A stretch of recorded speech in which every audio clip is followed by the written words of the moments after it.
Hi friends, ನಾನು ನಿಮ್ಮ Vijaya Reddy, small tips videos. So ಇವತ್ತಿನ ವಿಡಿಯೋದಲ್ಲಿ ನಾವು ಎ ಸಿ ಶೆಡ್ಗೂ ಹಾಗೂ ನಾರ್ಮಲ್ ಶೆಡ್ಗೂ ಏನಪ್ಪ ವ್ಯತ್ಯಾಸ ಅನ್ನೋದು ತಿಳ್ಕೊಳ್ಳೋಣ ಬನ್ನಿ. ಸೊ ಈಗ ನಾವು ಶೆಡ್ ಹತ್ರ ಹೋಗ್ತಾ ಇದ್ದೀವಿ.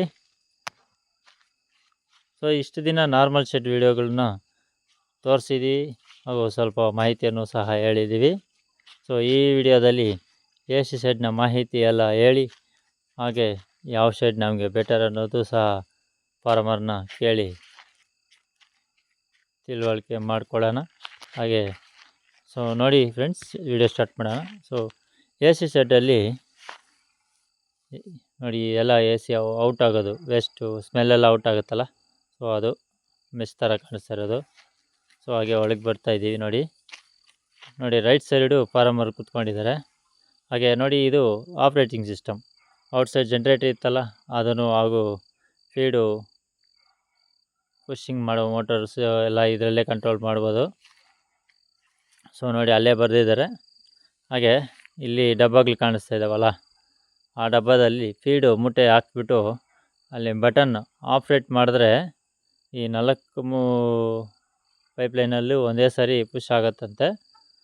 ಸೊ ನೋಡಿ ಯೆಲ್ಲೋ ಕಲರ್ ಇರೋದೆಲ್ಲ ಫೀಡರ್ಸು, ವೈಟ್ ಆ್ಯಂಡ್ ರೆಡ್ ಇರೋದು ನಿಂಪಲ್ಸ್, ಅಂದರೆ ನೀರು ಕುಡಿಯೋದು. ಸೊ ನೋಡಿ ಹಾಗೆ. ಸೊ ಈ ಕಡೆ ಎಲ್ಲ ಕೋಳಿ ಮರಿ ಇಲ್ಲ, ಆ ಲೈಟ್ ಹಾಕಿದಾರಲ್ಲ ಅಲ್ಲಿಂದ ಆ ಕಡೆನೇ ಇರೋದು. ಸೊ ಈ ಶೆಡ್ಡು ಬಂದು 20,000 ಕೋಳಿ ಮರಿ ಸಾಕಾಣಿಕೆಗೆ ಬೇಕಾಗಿರೋ ಶೆಡ್ಡನ್ನು ನಿರ್ಮಾಣ ಮಾಡಿದ್ದಾರೆ.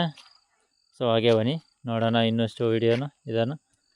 ಸೊ ನೋಡೋದಕ್ಕೂ ತುಂಬ ಚೆನ್ನಾಗಿದೆ. ನೋಡಿ ಸೈಡೆಲ್ಲ ಫುಲ್ ವಾಲ್ ಕಟ್ಟಿ ತುಂಬಾ ಖರ್ಚು ಮಾಡಿದ್ದಾರೆ. ಎ ಸಿ ಅಲ್ವಾ, ಮೇಲೆ ಸೀಲಿಂಗ್ ಎಲ್ಲ ಟಾರ್ಪಲ್ಲು, ಲೈಟ್ ಸಿಸ್ಟಮ್ ಎಲ್ಲ ತುಂಬ ಚೆನ್ನಾಗಿದೆ. ಹಾಗೆ ನೋಡಿ ಇವಾಗ ನಾವು ಬಂದಿರೋದಕ್ಕೆ ಇಲ್ಲಿ ಟೆಂಪ್ರೇಚರ್ ಜಾಸ್ತಿ ಇದೆ ಸ್ವಲ್ಪ. ಈ ಕೋಳಿ ಮರಿ ಟೈಮಲ್ಲಿ ಇರಬೇಕು, ಅದಕ್ಕೆ ನೋಡಿ ಚೆನ್ನಾಗಿ ಸ್ಪೇಸ್ ಬಿಟ್ಟು ಕೂತ್ಕೊಂಡಿದ್ದಾವೆ. ನೋಡಿ ಈಗ ಕೋಳಿ ಮರಿ ಫೀಡ್ ತಿಂತಾ ಇದ್ದಾವೆ ರೈಟ್ ಸೈಡಲ್ಲಿ. ಹಾಗೆ ನೀರು ಕುಡಿಯೋವು ಸಹ ನೀರು ಕುಡಿತಾ ಇದ್ದಾವೆ ನೋಡಿ ನಿಂಪಲಲ್ಲಿ.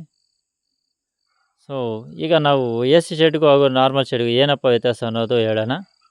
ಸೊ ರೈತರನ್ನು ಸಹ ಕೇಳಿದ್ದೀವಿ, ಅವರು ನಮ್ಮ ಶೆಡ್ಗೆ ಎಷ್ಟಪ್ಪ ಖರ್ಚು ಬಂದಿದೆ ಅಂತ ಕೇಳಿದ್ದಕ್ಕೆ ಎ ಸಿ ಶೆಡ್ಗೆ ಅವರು 90 ಲಕ್ಷ ಖರ್ಚು ಬಂದಿದೆ ಅಂತ ಹೇಳಿದ್ದಾರೆ. ಸೊ ತುಂಬ ಜಾಸ್ತಿನೇ. ಇದೆಲ್ಲ ದೊಡ್ಡ ರೈತರು ಹಾಗೂ ಬಿಸ್ನೆಸ್ ಮ್ಯಾನ್ಗಳು ಮಾಡ್ಕೋಬೋದು, ಸಣ್ಣ ಪುಟ್ಟ ರೈತರ ಕೈಯಲ್ಲಿ ಆಗಲ್ಲ. ನಮಗೆ ನಾರ್ಮಲ್ ಶೆಡ್ಡು ಉತ್ತಮ ಅನಿಸುತ್ತೆ. ಹಾಗೆ ಇದರಲ್ಲಿ ರಿಸಲ್ಟ್ಗೆ ಹೋದರೆ ಬೇಗ ರಿಸಲ್ಟ್ ಬರುತ್ತೆ. ನಾರ್ಮಲ್ ಶೆಡ್ಡಲ್ಲಿ 42 ದಿನಕ್ಕೆ ಬರೋ ರಿಸಲ್ಟು ಇದರಲ್ಲಿ 37 ದಿನಕ್ಕೆ ಬಂದುಬಿಡುತ್ತೆ. ಸೊ ಅದೊಂದು ಬೆನಿಫಿಟು. ಹಾಗೆ ಕಂಪ್ನಿದಲ್ಲಿ ಕೂಡ ನಮಗೆ ಇವರಿಗೆ ಫಸ್ಟ್ ಕ್ವಾಲಿಟಿ ಮರಿ ಕೊಡ್ತಾರೆ, ನಮಗೆ ಸೆಕೆಂಡ್ ಕ್ವಾಲಿಟಿ ಮರಿ ಕೊಡ್ತಾರೆ. ವರ್ಕರ್ಸ್ಗೆ ಹೋದರೆ ಎ ಸಿ ಶೆಡ್ಡಲ್ಲಿ 2 ಮಾಡೋ ಕೆಲಸ ನಾರ್ಮಲ್ ಶೆಡ್ಡಲ್ಲಿ 4 ಜನ ಮಾಡಬೇಕಾಗತ್ತೆ. ಸೊ ಯಾಕಂದರೆ ಇದರಲ್ಲಿ ಎಲ್ಲ ನೋಡಿ ಆಪ್ರೇಟಿಂಗು, ಫೀಡು ಸಿಸ್ಟಮು, ಹಾಗೆ ನೀರ್ದು ಎಲ್ಲ ಅಲ್ಲಿ ಸ್ವಿಚ್ ಆನ್ ಮಾಡಿದ್ರೆ ಆಟೋಮೆಟಿಕ್ಕಾಗಿ ಹೋಗುತ್ತೆ. ಇನ್ನೇನು ಕೆಲಸ ಇರುತ್ತೆ ಇದರಲ್ಲಿ. ಒಟ್ಟಿಗೂ ಸಹ ಮಿಷಿನ್ ಇರುತ್ತೆ, ಅದನ್ನು ನೋಡ್ಕೊಂಡು ಓಡಾಡ್ಕೊಂಡಿರೋರು ಆರಾಮಾಗಿ ಮಾಡ್ಕೋಬೋದು. ಸೊ ಇಂಥವೆಲ್ಲ ತುಂಬ ಬೆನಿಫಿಟ್ ಇದೆ ಇದರಲ್ಲೂ ಸಹ. ಮಾಂಸನೂ ತುಂಬ ಚೆನ್ನಾಗಿರುತ್ತಂತೆ ಇದರಲ್ಲಿ ಮೇಯಿಸೋ ಮಾಂಸ. ಚಳಿಗೆ ನಾರು ಬರೋದಿಲ್ಲ ಓವರ್ ವೆಯ್ಟ್ ಬಂದ್ರೂ ಅಂತಾರೆ. ಹಾಗೆ ನಾರ್ಮಲ್ ಶೆಡ್ಡು ತುಂಬಾ ಖರ್ಚಿದೆ. ಅದರಲ್ಲೂ ಸಹ 10,000 ಕೋಳಿ ಮರಿಗೆ ಎಷ್ಟು ಬೇಕು ಅಂತ ಹೇಳಿದ್ವಲ್ಲ, ಅದು ಡಬಲ್ ಆಗುತ್ತೆ ಬಜೆಟು. ಇಷ್ಟೊಂದು ಬಜೆಟ್ ಎಲ್ಲ ಬೇಕಾಗಿಲ್ಲ ನಮಗೆ ನಾರ್ಮಲ್ ಶೆಡ್ಗೆ, ಈಸಿಯಾಗಿ ಅದರಲ್ಲೇ ಮಾಡ್ಕೋಬೋದು.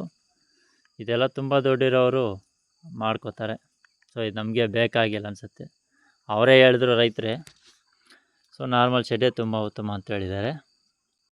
ನೋಡಿ ಫ್ರೆಂಡ್ಸ್, ನಮಗೆ ನಾರ್ಮಲ್ ಶೆಡ್ಡು ತುಂಬ ಉತ್ತಮ ಅನಿಸುತ್ತೆ. ಸೊ ನೀವು ಸಹ ವಿಚಾರಿಸಿ ಶೆಡ್ಡನ್ನು ನಿರ್ಮಾಣ ಮಾಡೋರು ಮಾಡ್ಕೋಬೋದು.